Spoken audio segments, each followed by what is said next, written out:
Hello viewers, आप सभी का स्वागत है आपके अपने यूट्यूब चैनल वॉइस ऑफ बिलानी में।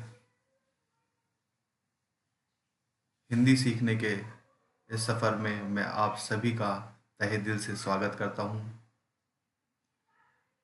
काफ़ी समय से पहले मैंने एक चैनल स्टार्ट किया था वॉइस ऑफ बिलानी, ताकि मैं आप सभी को जिसे हिंदी नहीं आती है उसे हिंदी सिखा सकूं।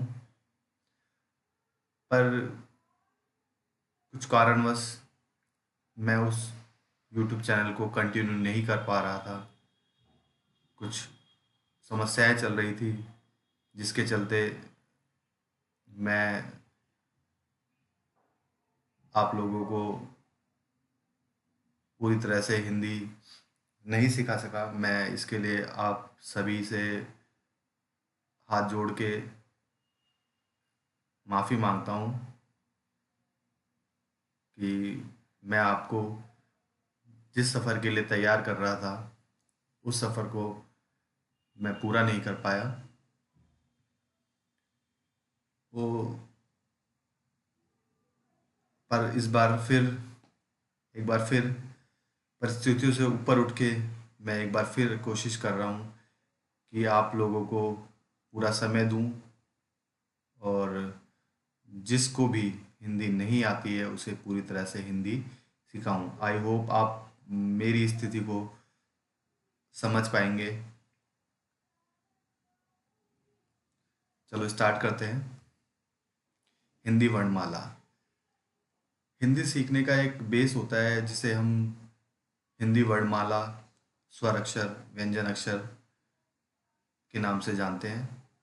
सबसे पहले हम स्वर अक्षर को अच्छी तरह सीख लेंगे, पढ़ लेंगे और उन्हें याद रखेंगे, क्योंकि हिंदी का जो बेस है, जो बुनियाद है, वो इन्हीं स्वर अक्षरों पर टिकी हुई है। जिस तरह से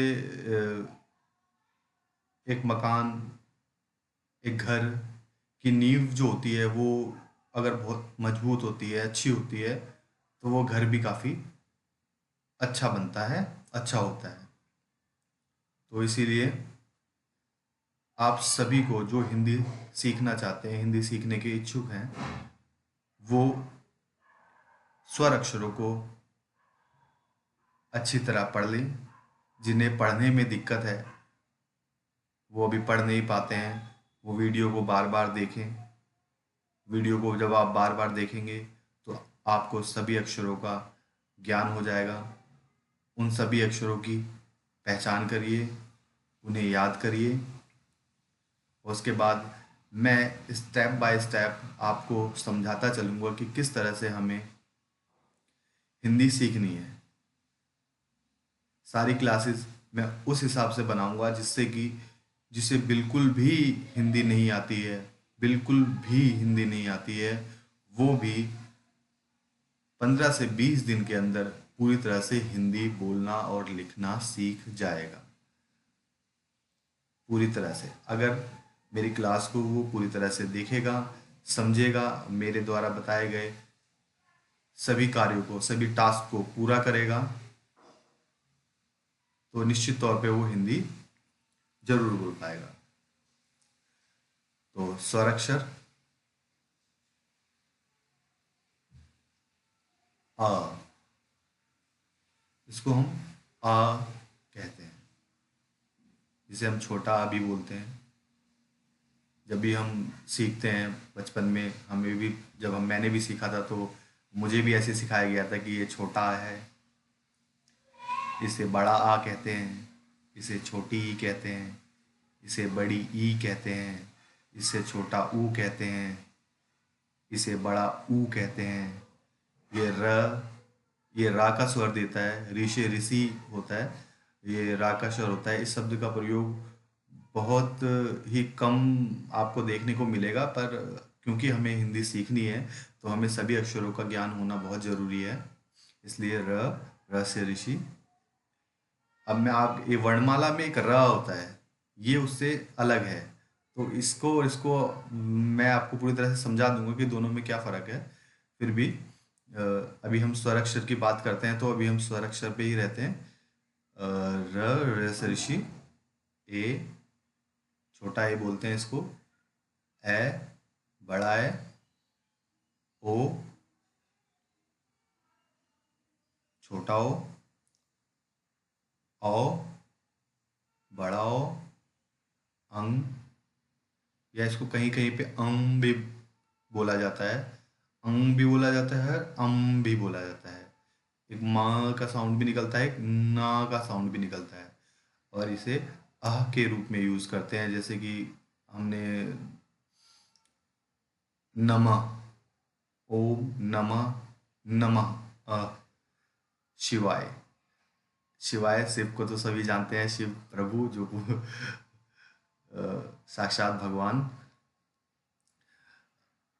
तो उसमें नमः, ओम नमः शिवाय, नमः, म का जो साउंड आता है वो ये दो बिंदी जो हैं उसी की है।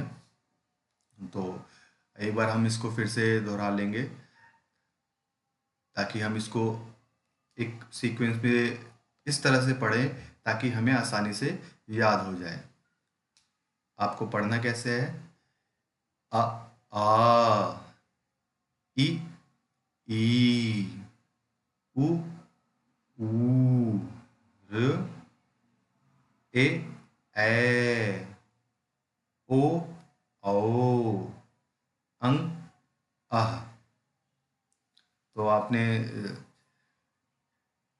इसको कम से कम 5 से 6 बार पढ़ना है। अगर आपको नहीं समझ आ रहा है तो वीडियो को दोबारा देखना है और दोबारा इसको पढ़ना है। जितना आप वीडियो देखेंगे उतनी जल्दी आप इसको सीख पाएंगे। मेरा सिर्फ एक ही उद्देश्य है कि जिसे हिंदी नहीं आती है वो जल्द से जल्द हिंदी सीखे। और आई होप कि आपको ये एक छोटा सा वीडियो बहुत पसंद आएगा। हालांकि मुझे इतनी कोई नॉलेज नहीं है कि वीडियो कैसे बनाई जाती है, क्या बनाई जाती है, फिर भी मन में एक इच्छा है कि जो भी है जैसा भी है आप लोगों के लिए मैं आप लोग सभी को हिंदी सिखा सकूं। ये मेरा पहला तो नहीं कह सकते, पर काफ़ी समय बाद एक पहला वीडियो ही कह सके, पहला वीडियो ही है मेरे लिए हिंदी सिखाने का। आई होप आपको पसंद आएगा, और जिस किसी को भी से हेल्प मिले, कुछ सीख सके, तो मैं अपने आप को बड़ा आभारी मानूंगा कि मेरे यूट्यूब चैनल से किसी ने हिंदी सीखी और हिंदी सीख सका। आप सभी का बहुत बहुत धन्यवाद।